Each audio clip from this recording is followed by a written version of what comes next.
자, 증거 수집의 정석은입니다. 자, 이 재판 관련해서 우리 가족 여러분들 좀 의견도 듣고 싶습니다. 채팅창에 좀 가족 여러분들 생각을 좀 올려주시죠. 자, 백 기자, 한 50대 남성이 아내의 불륜 현장을 찾아갔다가 재판에 넘겨졌죠? 네, 이혼 소송 중인 한 부부였는데요. 이 50대 남성은 지난해 8월 아내가 나가는 것을 보고 아내를 미행하기 시작합니다. 이 아내가 살고 있는 원룸을 확인하게 되는데요. 여기서 사다리를 놓고 창문으로 그 방 안으로 들어갑니다.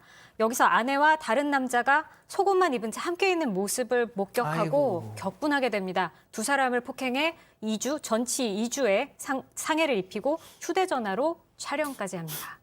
소장님, 이건 아무래도 이 폭행도 폭행이지만 촬영 목적도 좀 있었던 것 같아요. 네. 완전히 목적을 가지고 행동을 한 것으로는 보입니다. 왜냐하면 일단은 미행을 했고요. 새벽 시간을 타서 사다리를 진짜 쉽지 않은 일이잖아요. 사다리를 타고 올라가면서 사실은 사다리를 타고 올라갈 때부터 휴대폰을 동영상 모드로 해서 올라갑니다.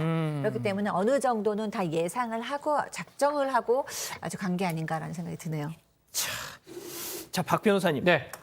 저 남성 사다리 타고 아내의 불륜 현장을 저렇게 목격한 남성 재판에 넘겨졌는데 네. 1심과 2심의 판단이 엇갈렸습니다. 다릅니다. 일단 저렇게 막 들어가니까 주거침입죄 성립하죠. 나중에 이 남자하고 아내를 때렸기 때문에 상해죄가 성립합니다. 그거 말고 이제 촬영했던 부분이 가장 문제가 됐는데요. 그 두 가지 범죄는 뭐 당연히 유죄가 됐는데 1심에서는 이 촬영죄 관련해서 무죄를 선고를 합니다. 왜냐하면 불법 촬영이 아니다라고 본 거고요. 그래서 이제 요게 확정이 안 돼서 2심까지 이거 분리해서 올라갔는데 2심 법원에서는 이거는 불법 촬영이다라고 하면서 요거 해당한 벌금 300만 원이 늘어났습니다. 자, 1심과 2심이 엇갈렸는데 승 의원님. 네네. 1심 재판, 저는 솔직히 개인적으로는 1심 재판부의 판단에 조금 힘을 실어주고 싶은데, 자, 뭐가 됐든 왜 1심에서는 무죄로 봤죠? 그 촬영한 걸? 원래 그 카메라 이용 촬영죄에서 가장 중요한 것은 성적 수치심이 일으킬 수 있는 촬영물이냐가 중요한 거였잖아요. 그런데 아까 말씀했다시피 이미 들어가서 이제 옷을 입고 있었고 그 옷은 속옷이었고 우리가 보통 어떤 성적 지향을 위해서 사진을 찍을 때는 한쪽 그 부분을 굉장히 확대해서 찍는다든가 아니면 그 부분에 대해서 집중해서 찍는데 그냥 풀샷을 그냥 하나 딱 찍었는 거예요. 풀샷을 찍고 그 찍었는 사진이 나와 있는 모습이니까 과연 이 당시가 그 불륜 현장도 아니었고 특정 신체 부위를 부각하지도 않았고 또 이것이 성적 불쾌감 또는 도덕적 수치심을 유발할 수 있는 신체 촬영은 아니다라는 점에서 무죄 판결했습니다. 자, 그런데 왜 2심에서는? 자, 1심 판결은 그 사진이나 동영상 기준으로 본 것 같아요. 그걸 봤을 때는 이 범죄 자체가 성적 굴욕감이나 수치감을 줄 정도의 촬영이 돼야 되는데 그 사진이나 동영상을 봤을 때는 문제가 없다라고 봤는데 2심은 좀 달리 봅니다. 사진을 촬영하고 동영상을 촬영하는 그 구체적 상황을 다 보게 됩니다. 특히 이제 시간대 자체가 볼 때는 별건데 전혀 예상 못한 상황이에요. 새벽 6시 40분에 남의 집에 들어가서 비정상적인 침입 행위를 했고 당연히 거기는 누워 있겠죠. 뭐 깨 있겠습니까? 내밀한 공간에 들어가서 이런 걸 봤을 때는 이 피해자들 입장에서는 충분히 수치심과 공포심을 느낄만 하다라고 봤던 겁니다. 더더군다나 이 남자하고 이 아내하고 관계는 지금 별거 이혼 소송 도중이라고 하고요. 전혀 예상 못한 시간에 들어가서 카메라를 좀 들이댔던 거거든요. 또 뭐 판결문에 나오는 건데 이불을 싸고 있는데 몸을 감싸고 있는 것을 막 들춰내려고 시도했던 모습까지 있다고 합니다. 그걸 봤을 때는 촬영하는 화면에는 성적 굴욕감이 들지 않지만 그 전반적인 상황을 봤을 때는 피해자들한테 성적 수치심을 느끼게 했다, 유발할 수 있는 부위였다라고 2심 법원은 판결하면서 유죄를 선고했습니다. 그렇군요. 자, 승 의원님, 네네. 우리 가족 여러분들 의견을 좀 말씀드릴게요. 애농님은 수치심이 있었으면 애초에 바람을 폈겠냐? 그리고 수아지님, 도덕적인 수치심은 남편이 더 크다. 그 현장을 목격하고 이렇게 자기 부인의 불륜 현장을 찍고 있었을 때 남편의 심정을 생각해봐라. 지금 이렇게 얘기하고 계시는데요. 이게 저 시청자 여러분께 제가 간곡히 말씀드리고 싶은 거는 지금 이 남자의 행동에 감정을 실어서 들여다보면 분명히 이 지금 사진 찍었는 건 나름대로 정당하다고 생각할 수 있잖아요. 저라도 저희 집사람이 그런 일은 없겠지만 여보. 그러지 마. 만일 그러면 저도 올라가서 사진 찍겠죠.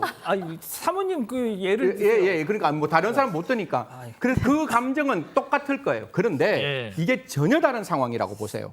이게 카메라 촬영죄가 일반적으로 카메라 촬영죄를 찍었을 때 제가 이 판결을 왜 2심이 맞다라고 이야기를 하는가 하면 우리가 사진을 찍었을 때 그 성적 수치심이라는 게 단순히 부끄러움뿐만 아니라 분노도 일어날 수 있고 공포도 일어날 수 있고 무기력도 되고 모욕일 수도 있어요. 그래서 우리가 사진을 찍은 이게 전혀 다른 지금같이 어떤 불륜 현장의 사진이 아니라 길거리에 지나가는 사람의 불법 촬영을 했을 때 그 촬영물이 그냥 형식적으로 외부에 있는 사람의 모습을 찍었다 할지라도 그것이 굉장히 무기력과 분노와 공포와 당황을 나타낼 수 있는 그런 감정이 들 수 있다면 제가 봤을 때는 이거는 분명히 카메라 이용 촬영죄가 되어야 하지 않느냐라는 생각 때문에 지금에 있는 이 상황을 빼고 그냥 사진 자체로만 본다면 여러분의 딸, 여러분의 아빠, 여러분의 엄마, 여러분의 동생이 찍혔던 사진의 모습을 생각한다면 충분히 좀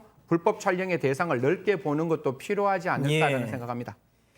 자, 저 승희 의원님 좀 걱정됩니다. 개인적으로 오늘 퇴근하고 집에 가셔가지고 사모님 대학교 1학년 때 중학교 3학년이었어요. 4살 연상이신데 아무튼 뭐 오늘 밤에 별일 없으시길 좀 개인적으로 좀 바라겠고요. 오늘 갈 때 소고기 툭불 사서 갈게요. 네, 알겠습니다.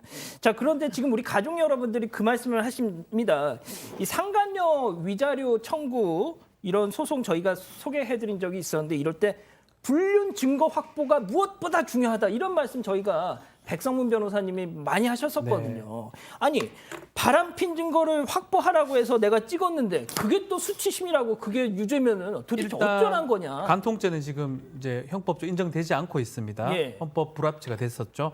거기다가 이제 부정행위 같은 경우는 입증이 가능하긴 한데 지금 이 사건이 딱 들여다보는 게 그거 있습니다. 상해죄나 더 나쁜 범죄로 나갈 수가 있어요. 그래서 우리 법질서가 봤을 때는 부정행위가 민사적으로만 의미가 있습니다. 앞으로는 간통죄로 처벌을 못하기 때문에 그런 경우는 아주 그 입증 자체가 아주 완만하다고 하면 될 것 같아요. 전화 통화 내역이라든지 아니면 그 안에 들어간 장면이라든지 그 정도 CCTV를 제출하면 법원에서 인정을 해주지 굳이 들어가서 찍거나 굳이 들어가서 모욕을 주거나 할 필요가 없다라는 게 지금 법원의 태도입니다. 그리고 이 간통 부정행위가 인정되면 위자료 상당히 많아졌어요. 옛날에 비해서는.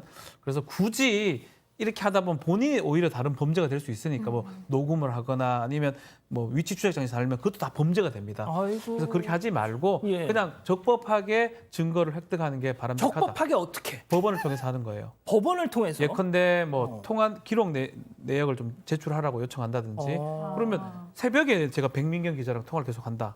말이 안 되는 거잖아요. 뭐 번호도 그렇죠. 몰라요. 사실 지금 번호는 모르는데 예컨대 그 새벽에 막 1시간, 2시간 통화한다 그러면 법원에서는 이거 뭐가 문제가 있다라고 보거든요. 그런 식으로 증거를 획득하라는 게 지금 법원의 주된 판례 취지입니다. 그렇군요. 자, 소장님 마지막으로 진짜 뭐 우리 가족 여러분들 이구동성으로 하시는 말씀이 뭐 실제로도 그렇고 그냥 깨끗하게 헤어지는 게 제일 좋겠다 이러시거든요. 그러니까 이제 그건 정답이 얼마나 없겠어요. 부부 문제는 정말 정답이 없잖아요. 그런데 어쨌든 이 부부 같은 경우에는 이미 별거를 오랫동안 하고 있었고 이미 신뢰관계나 애정이 깨진 상태에서 이런 일이 벌어졌기 때문에 사실 누가 더 옳다, 누가 더 상처받았다라고 얘기하기는 어렵지만 그래도 그동안 정도 붙이고 또 아이들 엄마 아빠로 살았는데 이렇게 진흙탕 싸움으로 가는 것 이렇게 아까도 얘기했을 때 도리어 어떻게 보면 그걸 찍은 남편도 굉장히 상처를 받는 거거든요. 그렇기 때문에 그런 부분에 대해서는 우리가 좀 자중해야 되지 않을까라는 생각이 드네요. 알겠습니다.